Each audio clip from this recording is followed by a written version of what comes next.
I mentioned at the very start, welcome. And as I mentioned at the start, my name is Brendan Doherty, and I'll be your moderator today. We're really grateful and excited to have all of you joining us from so many different parts of the world. This is a webinar that we've called What's Needed to Scale Forest Restoration and Biodiversity today. And we're very excited about all the incredible folks we have on the call, as well as our panelists. I think, though we have a few people on the panel today, I suspect many of you are extraordinary experts in your field, and we're just really grateful to have you participate in this with us, and we count you as part of the tribe and want to learn from you as well, and we'll have some time at the end for that. Before we get started, just want to run through a couple quick logistics. We're going to do a bit of a panel discussion first and have that be guided, but we're for sure going to save some time toward the end, about 20 minutes for Q&A at the end. So along the way, please feel free to put some questions in the chat. And we've got some folks on the call who will be jotting those down. And then when we get to the Q&A portion toward the end, I'll be pulling from that and surfacing some great questions. So please do put some questions in the chat. And then we're also recording this webinars, and that's so that everyone who registered, as well as those who didn't but would want to see it, we'll be sending this recording out to everyone within a few days afterwards. So know that you'll be getting that in your inbox soon. Okay, let's kick off. So I'm super happy to introduce our speakers today. We've got 4 of them coming in from lots of different time zones. The first is Yi Li, who is a former tech exec from PayPal and Facebook and Google, but has now really turned his attention towards forest tech acceleration. He is our chief of growth at Terraformation, and Yi's primary focus is on how we can scale reforestation around the world. Next, we have Jill Wagner, a forester and horticulturist, a land use specialist, and also some of my favorites. She's a poet and a musician, and she's worked extensively on native forest restoration for about 28 years. She is also Terraformation's chief forestry officer, and she serves as the director of Hawaii Island Seed Bank and is also the founder of Future Forest Nursery. Third, we have Fanuel Joseph coming in from Tanzania. He's a lawyer and the program manager at Saving Africa's Nature, or SANA. SANA is doing incredible work to restore the Gongo forest, which is in eastern Tanzania. And then fourth, we have Dr. Steve Fitch. Dr. Fitch is the founder of the Eden Reforestation Project, which is a pretty extraordinary organization that is dedicated to reforestation, as well as local communities and job creation. And to date, they've planted nearly 1 billion trees around the world. Their scale and magnitude is pretty unmatched, and is certainly what the challenge ahead of us needs from all of us. So thank you to all of our incredible folks for joining the panel today, and let's jump in. I'd love to kick off, and maybe Yi, you might be a good person to turn to the first one. The world, thankfully, is really now moving towards commitments for reforestation, and we hear a lot about them, including the need to plant 1 trillion trees by 2030. And that nature-based solution is one that can help on multiple fronts. But my question to you is, if we're focused on planting 1 trillion seeds, why are we here today talking about seed supply? Yeah, it's a really deep question, actually, and it's one that Terraformation's been focused on for the last 2 years since the company's founding. And it's almost a scarily easy number to just kind of roll off the tongue, right? Like 1 trillion trees, sure, right? Or people often talk about 3 billion acres that we need to cover on this planet with net new forest. But those numbers are really huge. If you think about the sum total scale, right, of all of the world's very largest tree planting organizations that are working in the field today, they plant somewhere between 500 to 750 million trees, like today, like in the last 12 months, and we'll do something around that kind of scale of effort in the next 12 months going forward, which is impressive, right? To think about, almost 750 million trees going into the ground in a single 12-month span. But then you realize that's you still need 3 more zeros after that, right? 3 orders of magnitude larger is the kind of scale that we're trying to aspire to. So we're about 1,000th, basically, of the way to the kind of scale that we need to reach.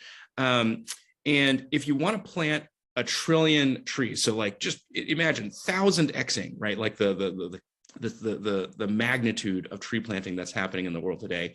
And you don't want to just carpet bomb the world with eucalyptus or bamboo or some fast growing species, right? You want to pick forest that's likely to endure for a century, or ideally in perpetuity, right? So you want to plant native and endemic mixes of trees and plants, so that those forests can sustain by themselves in their native ecosystems. Okay, well then if you want to plant 1 trillion of that type of tree, or those types of trees, then do we have enough seeds? Because we're going to need multiple trillions of native tree seeds, and that's really where I think the issue comes in, because humanity, right, as a human society, we've done a pretty good job of seed banking, mostly for like agricultural seeds, right? You could think about these very iconic images, right, of the Millennium Seed Bank, ground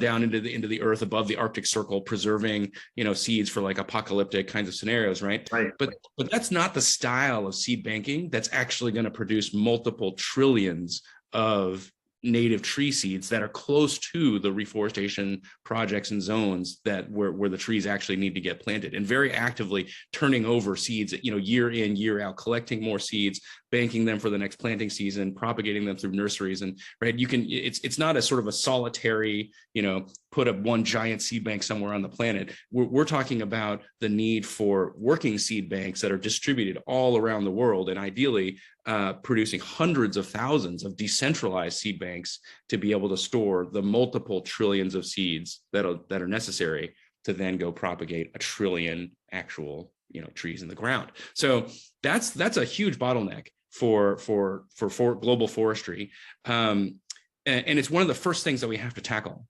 There's many other bottlenecks that Terraformation is working on, and we could talk about those in another webinar. But the focus for today is seeds, because in order to actually get started on the scale of planting that's necessary, and again, we got like 1,000x, right? Like 3 more zeros behind our collective tree planting efforts.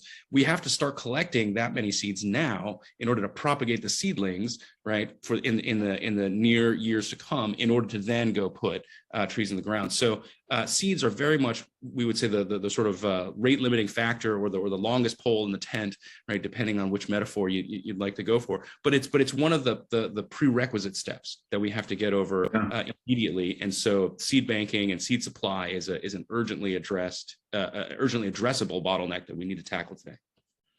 Yeah, I think, the way you put it too, I think it's something that is maybe, even to someone like myself who, is in this space, but prior to really getting deep on it, seeds and seed supply is just not one that immediately comes to mind. You sort of think of the forest, and you think of carbon, and you think of kind of biodiversity, but it really does come down to that simple element. And I think also something that I'd love to circle back with you on a little bit later is also all these other climate related events that are buffeting our seed supply and actually further encumbering it in terms of supply and shortage. So I'd love to turn to Stephen, if I may, and get your perspective on this, because Eden has really faced the challenge of scale and magnitude. I know that you've literally 10x the number of trees that you've planted in the past 5 years. In 2016, you planted 35 million as an organization. Last year, 347 million. So we're talking enormous scalability, something that Yi was just talking about himself.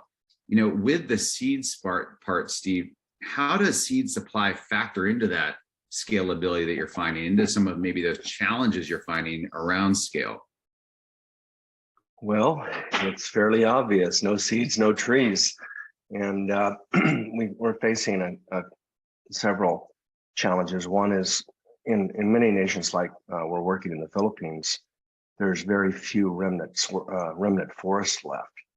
So sending in laborers to collect millions and millions of seeds in a fairly short time frame is possible, but can we store them and maintain their quality over time?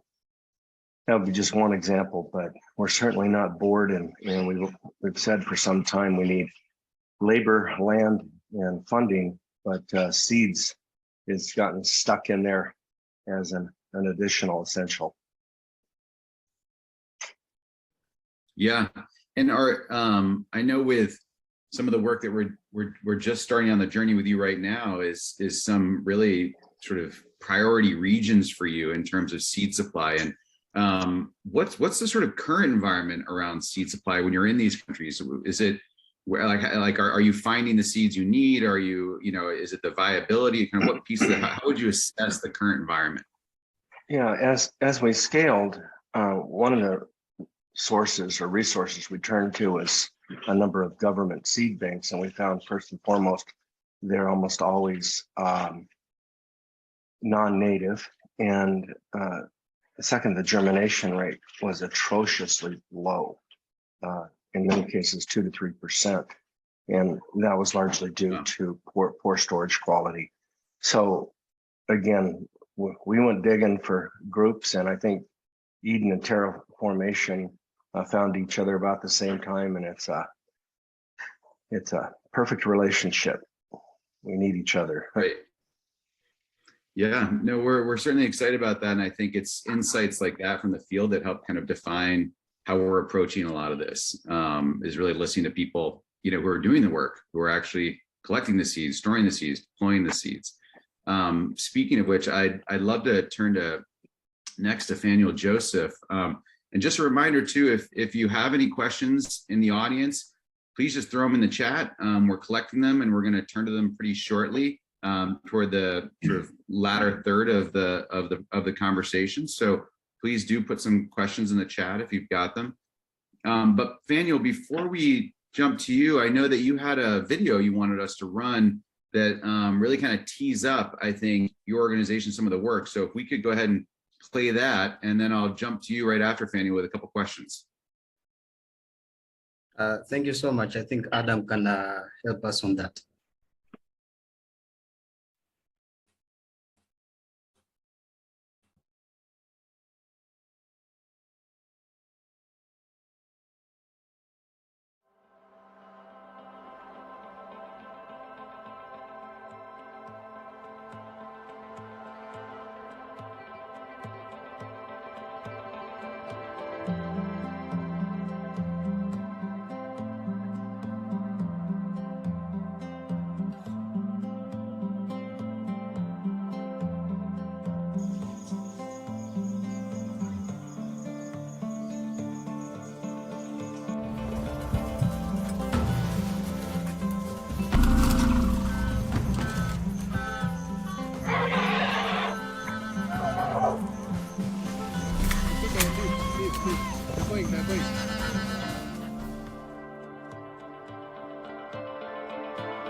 Beautiful. And thanks for all the incredible work you're doing too. Nathaniel, I'd love to first just hear a little bit about your organization, if you could share a bit about that, around that, but then really talk through, I know you highlighted some of the statistics, but what do you see as the main goals of the project that you're doing in Eastern Tanzania? And then I think from there we can kind of move into some of the more practical stuff, but let's just start by sharing a bit about Sana and the main goals of the organization on the ground. Thank you so much, Brendan. And I think the video that we saw highlights some of the key issues our organization is trying to serve. And I'm just going to share a little bit about SANA, but basically we are a nonprofit organization, which we were registered in 2008 with the purpose of fostering community-based conservation. Our organization really, what we are hoping to achieve is to restore a unique wildlife corridor that is in the south part of the Southern National Park. And we try to implement that by engaging the community around the area through different projects, that is education, empowerment, and conservation. So we look at conservation not only as an end goal, but there are some 360 phenomena that surround that. And we are trying to work with the community through education by creating more awareness, and through empowerment by substituting or creating alternative way of the community to earn income, so as they could stop destroying or deforesting their natural resources based on for agriculture and other issues. So one of the issues that we normally face while we're in the community there is that the community will tell you, like, Fanuel, we are aware about the issues that result from climate change. We see crop failure every day, but I am a pineapple farmer, and it takes me up to 1 year and a half to harvest just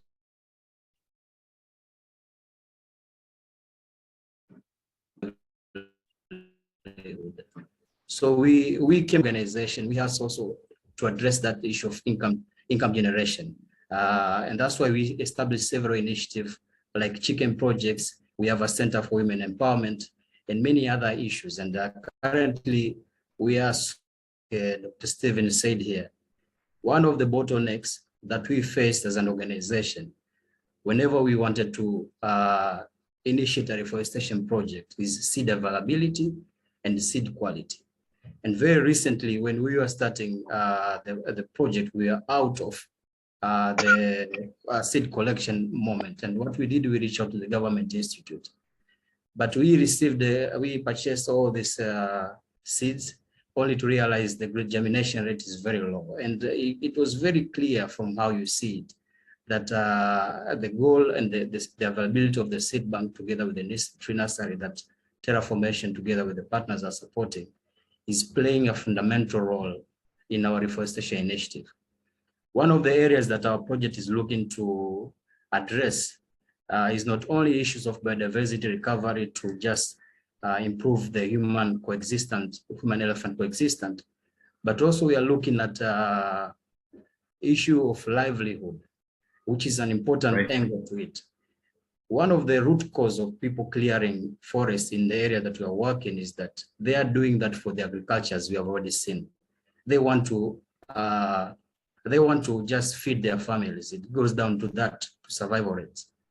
And so what we are planning to do, and one of the project goals is to make sure that we integrate syntropic agriculture concept together with agroforestry, just to create a way for the community to grow crops in the same time when the forest is growing. At that, we hope we are going to be able to address issues of climate change, as well as to improve also the human-elephant coexistence or wildlife coexistence in the area, plus ensure that the central area of livelihood is addressed. So we think, and we firmly believe that conservation cannot be possible if we do not address the issue of the community livelihood. And we hope, and now we have opportunity through the initiative that we already put in place to just implement that. Yeah, the second part of what you're saying, this sort of the corollary of conservation and restoration being this community engagement, really it's this income generation, this livelihoods piece. I think, that's something that reminds me of a group called Homeboy Industries out in LA that Father Greg Boyle started, that basically works with gang members and a whole rehabilitation piece. But at the end of the day, what that organization does is really they see themselves in the business of creating jobs, of economic opportunity for a more vulnerable population. And in that case, it's obviously a very different community, a very different group of folks. But the idea being that, often the economic piece sits as much at the center as some of these other restorative pieces. And I think, Steve, in some of our conversations, you've really also leaned in on that. I don't even, the way you've shared it to me, and tell me, elaborate more, is really that this sort of economic employment, the job creation, the income generation, the economics piece of it, in some ways sits on, I don't want to call them equal, maybe, I don't want to put words in your mouth, but really is on par in some ways with the broader restoration effort. Can you talk about some of that piece of the puzzle for you all? Sure, I totally agree with Joseph. First and foremost, Eden's mission actually begins with poverty alleviation. And so we now have over 14,500 global employees. They're all paid at least 20% over the minimum wage. And their job is to collect seeds, produce, plant, and protect native species forests. And we also kick in about 10% typically for agroforestry. But as Joseph said, if there's not an economic incentive provided to the local communities, these wonderful, intelligent, caring people are going to continue to prey upon the forest because they want to feed themselves and their children. So Right. we're through this methodology, and I'll wrap up with this. We're planting about 1.1 million trees per day now globally, and it's not me. It's 14,500 plus workers in the 11 nations we're currently working in. Yeah, it's a very, labor intensive operation, isn't it? Yeah. It is. Yi or Steve, did you want to add one more comment?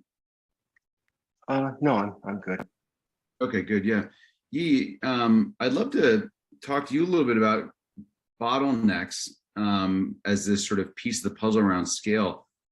Financing obviously is another bottleneck for forests. It's challenging often to get funding, particularly at early stage restoration efforts, often when it's needed the most and when it can really have an ability to accelerate out of what is otherwise maybe a small restoration effort into something that really truly is scalable. And I'm wondering if you can talk a little bit about how you see financing applying to building this, what you call large decentralized seed bank network. How does financing play into that?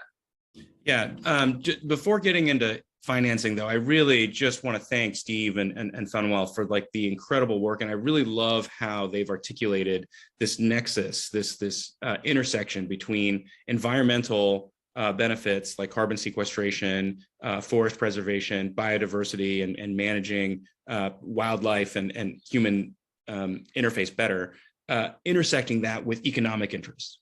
Right, like these two things have to go together, and we really can't sustain forestry for the next generation and produce this trillion tree, new forest growth that's actually going to create a large enough carbon sink to offset the worst effects of climate change. Like we can't do that unless the trees remain standing, which means that people have to have the economic incentive. They have to be able to make a livelihood from the trees remaining up, rather than down. And so I just really appreciate the focus on agroforestry, and I really think that the world is at an interesting moment right now where enough corporates, enough governments, enough individuals are starting to realize that the benefits of trees remaining standing can literally be translated into dollars through efforts like carbon credits, biodiversity credits, and other sorts of credit schemes where we formally put a dollar value on the ecosystem services that a standing tree provides. And so there's, I would say, above and beyond agroforestry, silvopasture, sustainable timber, there's many practices that could be utilized by a local community who live in and around a forest to be able to make a livelihood, together with that standing forest. I think on top of all that, there's now this possibility of carbon credits businesses, which will really provide huge benefits. And the key thing here is that those benefits are retained by the local communities, right? Like we don't want to have, a bunch of carbon, let's call it carbon exploitation, right? Where some corporates come in, invest in a carbon forest, and then extract all of that value and walk away. And this is really key to Terraformation's thinking about how the economic model works together with environmental benefits, is wanting to work with local groups like Sana or local groups like Eden who have the staff on the ground, and making sure that when we run carbon projects, when we run agroforestry projects, that those local community benefits, that the economic benefits accrue to the local community. You talk about financing, and you're absolutely right. This is going to require a very large financial outlay, right, to build the financial and the physical infrastructure, right? If you're talking, we were kind of, again, large numbers, easy to bandy about, right? 100,000 decentralized seed banks. That hardware, right? Whether you're constructing seed banks out of existing buildings or bringing in containerized seed banks like you can see on terraformation.com, it's going to require a large financial outlay in order to actually create that kind of physical infrastructure. Yeah, we totally got Zoom bombed. That was pretty funny. So in order to afford that, we really actually need corporate sponsors, right, to be able to bring together the economic community as well as align with environmental interests. And again, like the fact that standing forests produce economic value. That's a really key fact that I think a lot of people, certainly in the developed world, have maybe forgotten, right? Because we're so focused on urban lifestyles now, and we're so focused on working in corporate employers, and that's viewed sort of as the source of income. But forests are actually one of the original ways to derive economic value from land, right? If you can turn a degraded or deforested piece of land into a forest, into a thriving forest ecosystem, then you've got all sorts of economic power, actually. And so remembering that fact, that standing trees actually create economic value, should turn into a forest investment, right? Should turn into a forest economic opportunity, actually. And so part of Terraformation, a key part of Terraformation's mission is aligning corporate, philanthropic, individual, and government funds together with the investment opportunity to create forests, and then to distribute those economic outcomes amongst all the stakeholders, especially including the communities that are doing the planting. Yeah. Thanks for laying that out. I think you're right. There are thankfully emerging a lot of different financial potentials. There's always been, of course, one on the ground, but now as we move into new phases where capital markets and corporates and others are really leaning in and pledging and making commitments to restoration and reforestation and biodiversity and climate, it's a time when there's actually a lot of opportunity around that too. Yi. If I could add just another comment or another observation on this. So there are different groups who have been studying how many foresters we actually have on the planet, right? And there's estimates ranging between 500,000 to 1 million, right? Trained foresters, people who actually are doing the work that Sana is describing, or doing the work that Steve and Eden are describing. So yeah, 1 million people, right? Among 7 billion population, 7+, right?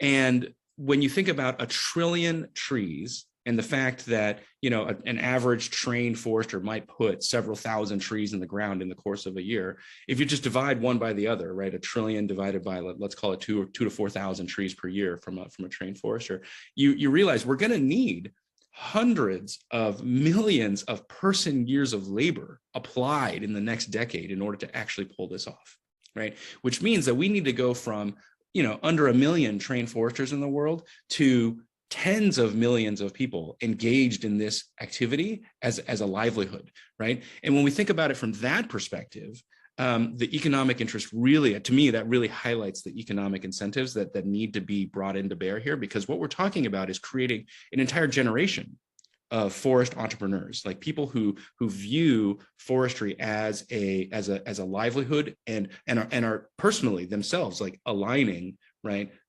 economic and environmental interests, and being able to contribute to environmental goods at the same time as making a living as a forester. So just leave everybody with that thought. Great, thank you. So we've got a few questions I want to jump into. Unfortunately, too, Jill Wagner wasn't able to join us today, so just wanted to note that, but we've got other folks too who can probably speak to some of that if there are questions that are more in that lane. So Charles, thanks for letting us know that you're in touch with some folks in London interested in the nexus of carbon credits to planting, and we've jotted that down in, and I think that actually raises sort of a bigger question around projects that lead to carbon offsets. And Steve, I'd love to know how you're thinking about this right now, because I know that your work is so deeply mission driven, and there's so much consideration for the broader ecosystem, not just the natural one, but the human. How are you thinking about projects that you're in and how they may lead to carbon offsets? Yeah, well, actually, last year, Eden took a rather significant step and formed a limited liability corporation called Compassionate Carbon, and the name says quite a bit. Bottom line is Compassionate Carbon exists to serve as an economic engine for forest restoration and for poverty alleviation. So the dual mission in Compassionate Carbon is aligned with Eden's values. And we're really close to having our first project launch in Zambia. We have 200,000 hectare site that's already been through the majority of the qualification processes with the government and the agencies. We have another massive project opportunity in the early stages in Tanzania and Kenya, and we've got a lot going. So it's essential that we have labor, land, and funding and seeds. So right. Yeah. And a shared sense of kind of, shared maybe is too ambitious given the global, the global markets, but I would say and have a sort of an opinion on what carbon that is, that's a more, what I would call kind of enhanced, high integrity, high quality carbon, what that can look like, to not just be the numeric tonnage, but to include biodiversity, human employment, kind of things that really are a bigger picture. I'd love to move to Fanuel for a minute too. Fanuel, there's a question for you around what's really needed to make seed banking possible, where it's close to priority sites for reforestation, but especially when these sites may be in remote places. They may be in very rural areas, they may be deep in the forests. How do you make seed banking possible in those kinds of environments? So thank you, Brendan. We are so grateful to the team of Terraformation for coming with a mobile model that you can place it absolutely in the middle of the forest. So what we have developed, or our unit right now, we do not have access to electricity, but the infrastructure of the unit itself is self-sufficient in a way that it allows the unit to run itself sustainably through a year long. So I think with the right technology, it is possible to have different units all over around, and again, to continue training the local people who are also within that particular area on how to operate, and that has been the focus of SAN. Unfortunately, with the government institutions, for example, in Tanzania, they do not have a similar technology to do that. And we hope now with SANA and the unit, we are going to be able to even outsource or source the government unit with the seeds that we are collecting from the coastal forests that are disappearing at an alarming rate. So one thing that we also want to put forward is that there are lots of community forests in Tanzania, particularly in our regions, such as in the southern part of the Sadar National Park. And without creating value to these areas or to these forests through offsetting of carbon, the government will always find development ventures that would go to address that issue. So if partners and the climate action community would come also and work with grassroots organizations such as SANA and many others to try to work with the community forests that are already gazetted by law. But since there is that economic need of land and more area of conducting agriculture, that veil that is given by law might be uplifted for political reason and anything. So the best thing to do is to continue creating value to this local forest. And I hope by doing so, the community will be more involved and engaged in the process.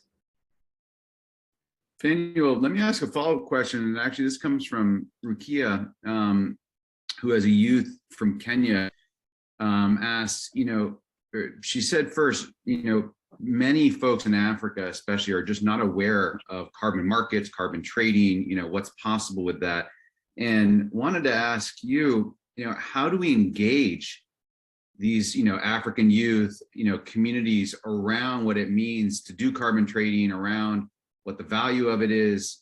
Have you had some of these conversations in the community, and what's been the best way to really, help sort of accelerate the learning curve and really ensure that communities are, not just aware, but actually, really standing up for being part of that value creation? I think the issue of carbon credits and offsetting is rather as a very new concept, particularly for young people in Africa, especially if you're working in a rural setting. We try to explain how it works, how we can offset carbon and how the value to the community, government, and they couldn't understand really. So what we have done as an organization and what we think could be the best way forward for young people, we are seeing a movement around East Africa and Tanzania. Young people are more engaged now into conservation and environment advocacy and things like this. So I think once you are once in a situation of a network, try to research and find ways of how you could work with the community. At SANA, we are now hosting a volunteers program, which brings up about 200 people on an annual basis to our small village in Gongo. And this year we are hoping to scale even up to 300, and these are coming from Belgium and all over part of the country. One of also the challenges that we are seeing is that African young people, because they are they have to also provide some sort of a livelihood to their families. Even the passion that they already have can go down. Take example myself. Initially, I was just a lawyer in Dar es Salaam, but I had this passion. So it would be easy to ignore this passion and say this is not working. However, what we think is that young people should always follow up on what they think is best, particularly in conservation, and join movement that works towards that. And we are welcoming every individual to SANA. That's great. I think we can learn a lot from that engagement and actually really look to apply some of that in other places. We've got another great question, actually, and it wouldn't be a successful Zoom if we didn't have a Zoom bomb or some sort of question around blockchain. So I'm glad to see that both have manifested themselves. But Annette said, what are the group's thoughts around blockchain technology as a catalyst to accelerate global reforestation and capture the true value of carbon credits on chain? And mentioned, there's a lot of companies out there that are doing this. There's also, this is my own narrative now, there's also criticism of blockchain, particularly around its environmental effects, some of which is real, some of which I think is maybe misperceived. But I'd love to hear, and maybe Yi, we start with you, is blockchain, let's say this, how is blockchain relevant to this space? Do we need more time to scale it? You know, what are some adjustments? Talk to us a little bit about how you're thinking about blockchain as it relates to reforestation. Yeah, first, I mean, yes, I would just resoundingly say yes. more sort of cryptographically stable ways to record transactions, like open ledger systems, which is the fundamentals of what a blockchain is, right? That I think is a really, really good development for the world, and definitely enables some really interesting use cases that could be used for forestry. So and I think a lot of the criticisms of sort of the level of, you know, electrical or energy intensity that's required to maintain some of these older style blockchains, those are totally valid criticisms. But I do think that the crypto world is also moving towards more efficient chaining technologies, and so hopefully those kinds of criticisms will you know, be alleviated over time. Just to give a couple examples of things that I'm pretty sure folks will have heard about, but I just think are so brilliant in their application. A few standouts. So KlimaDAO, I think, is a really creative use of actually like a blockchain or a crypto enthusiast community to say, hey, let's band together and collectively raise the prices of carbon credits, because we don't think the carbon credits today are valued properly. There's a whole bunch of just sort of buy low, sell high kind of speculation that people are trying to engage in to extract value. Yeah. From the forestry world or from the carbon world. And so we can kind of stomp out, like collectively as a community, stomp out that activity by just contributing funds to a DAO that specifically goes and just immediately buys up the lowest quality, lowest dollar value carbon credits, and then pushes the whole rest of the market upstream, which I think is fantastic. It's a really wonderful use of an online community in a blockchain specific approach. Another approach, which I think is really interesting, are self-certification kinds of approaches, where you can use technological means such as apps on a mobile phone, like what Greenstand is doing, to record the presence of trees in particular locations, and to be able to tag them with a species designation, time of planting, mark that GPS location in an open ledger that can then be easily verified through many other technical means, whether it's satellite overflight by third parties or drone LiDAR scans, et cetera, right? But third parties, this is the key part of an open ledger, right? Anybody can inspect what's in the contents of the ledger, and then remotely verify whether the ledger is correct or not, right? So by opening up the presence of trees to in a particular location, Greenstand is able to then place a value, right? And this is sort of outside of Vera, or outside of Gold Standard, or outside of any other current carbon standard, to be able to then, self-certify effectively that there's a tree still living there today that is sequestering carbon, and so that living plant, right, has carbon value, right? And maybe just a third approach that I think is really interesting is a group from Ripple. So this is actually one of the sort of granddaddies, I would say, of the blockchain space.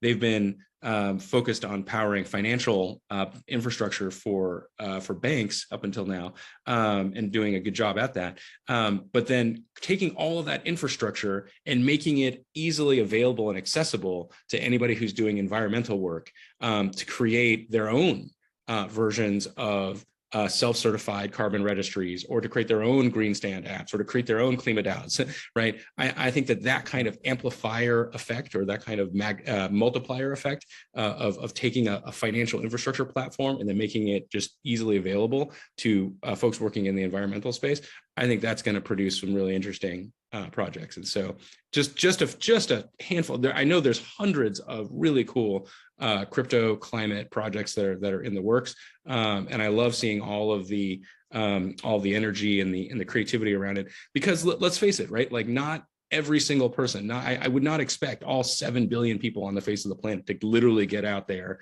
and be able to have access to land and be able to go plant trees themselves, right? So finding other avenues to give people creative outlet and to contribute to this global effort, I think is actually really important, and it's a really meaningful thing that people can do. Yeah, and it's something a lot of we talked about too is really about lowering the barrier to entry for land into carbon markets. Right now, the certification, the MRV, all those things are so expensive, and it's really cost prohibitive for a property that's below 1,000 hectares. And so I think part of what some of this blockchain can help do, at least in its best version, is to lower those costs for what is clearly a huge smallholder land set out there in the world, and why not bring those into the fold as well. Steve, I'd love to punt a question over to you, and this is really about forest maintenance. I think we obviously all think a lot about getting the seed, growing the seedling, get it in the ground. But really, in many ways, I think that's often when a lot of the hard work either begins or certainly continues. And there is this piece of the puzzle around maintenance that I think doesn't often get as much focus. And so we have a question from Eva, which said, and this was to you, Steve, as well, which is, with all the trees you're planting, do you depend on rainwater, or do you employ people to water the trees until they can survive until the next planting season? So if you could speak to that specific question, but also really just more broadly, how you think about maintenance and seasonality and the things that happen once that seedling's in the ground. Yeah, that's obviously a very important question. We're about 75% of the trees we plant globally are mangroves. So I think you all know what a mangrove tree is. It's a unique species that grows in brackish or salt water. And obviously they actually benefit from freshwater infusions from rain, but they're not dependent upon that. Our terrestrial sites are all timed so that the seedlings are grown and the wildlings are produced during the dry season. And then at the onset of rainy season, we get those seedlings into the ground as quickly as possible. And typically a seedling will establish a very viable root ball within 6 weeks of fairly reliable rainfall. So that's the starting point. We do know this, that the best trees to plant are the native pioneer species that are hardy and grow quickly. And then natural regeneration kicks in and typically provides the diversity in record time. So that's really helpful. But kind of the last piece is, when it comes to long-term preservation, we of course have agreements with every level of governance, most especially with the local communities. And what we've seen repeatedly is that the local population fall in love with their forest. They planted it. They knew what it was like when the area was decimated, and they're now seeing their farming improved, the flood control, and just on and on. The benefits of a healthy forest system are greatly appreciated, and they're emphatic. Nobody's cutting down their forest again. But we also hire guards long-term, and we've set up as part of our finance scheme per stem or per tree planted, usually a penny or so goes into a guard endowment that will provide perpetuity. And we have projects that are now mature enough that they're on the early beneficiaries of the funding for guards. Great. Thanks for sharing that. And I think there's a connected question, which maybe I'll hand to Fanuel, but also Steve and Yi, please weigh in as well, which is, Sam asked, what are the highest priority seed species, both for efficiency and also sustainability? And with the caveat, Sam said, look, this clearly depends on the native habitat, but are there some seeds that are better, faster, cheaper, more efficient, more sustainable? Fanuel, do you want to take a crack at that one? So I would like to expand on what Steve said. I think what we have in our area, we have a biggest challenge of water, and we had to resolve first the issue of water before we embark on a reforestation project. And we 100% relied on the species that were originally in the forest there. And some of the species could range from baobab from our area, acacia. So this kind of tree species really have been enduring in our locality. So I think maybe perhaps Steve can expand on this. Well, I mean, I think everyone here who's studied forestry, even on the lighter end of it, knows that pioneer species are the majority, typically, of any native species forest, and they're the hardiest. They're the fastest growing typically, and they produce a lot of seeds. And so, launching your commitment to restoring a native species forest starts with doing what nature would do: plant the pioneers, and then count on our friends, the birds and the animals, and just remnant seeds in the ground and root systems to naturally regenerate, and also, if need is there, crank out nursery systems and add to the diversity as well. So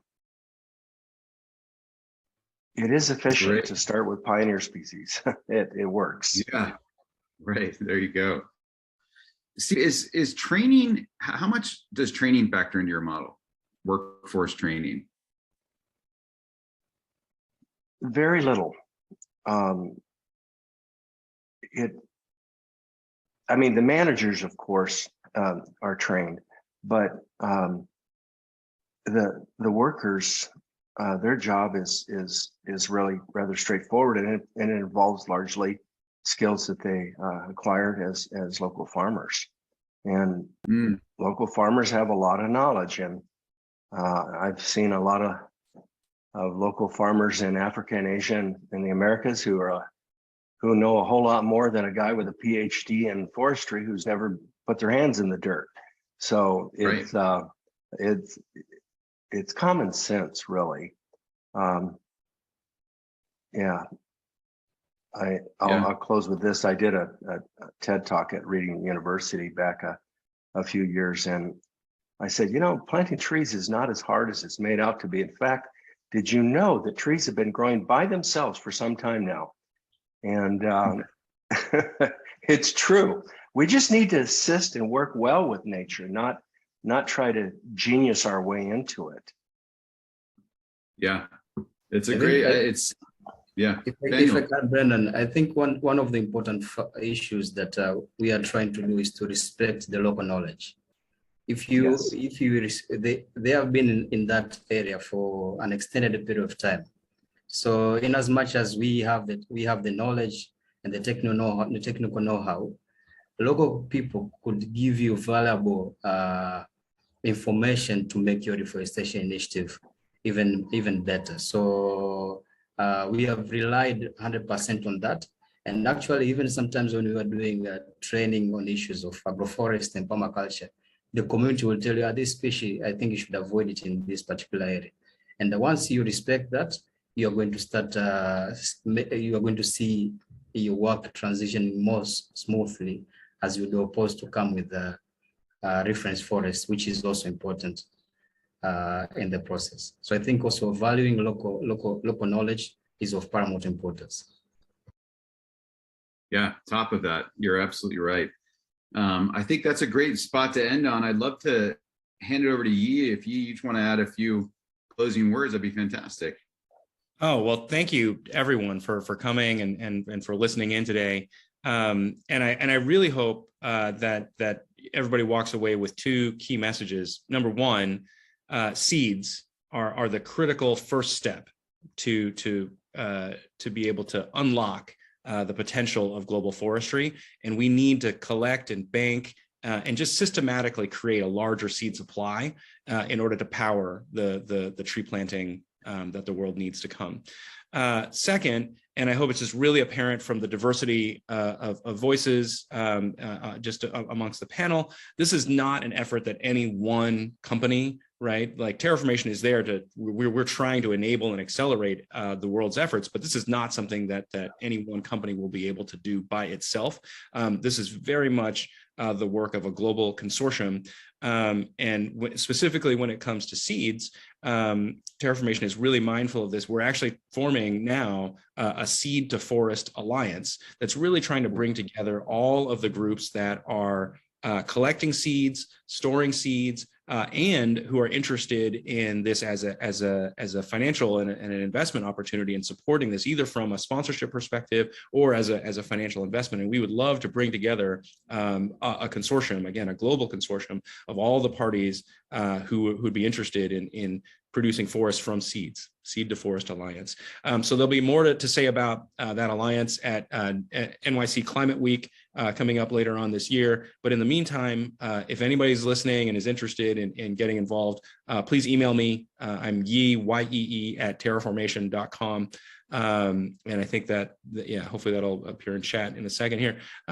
So yeah, please do get in touch, and we very much would value active participation from everyone in the world who is interested in seeds and seed supply. Fantastic. And thanks to all of you for joining us, and to Faniel and Steve and Yee for a lot of wisdom and sharing just what you're learning from the field, and frankly, what we're all learning from the communities that have been doing it for centuries and decades. So very grateful to have everyone who joined us, and please do follow up with us in the chat. There's some great links if there's further questions, and we're glad to have you. Thank you again.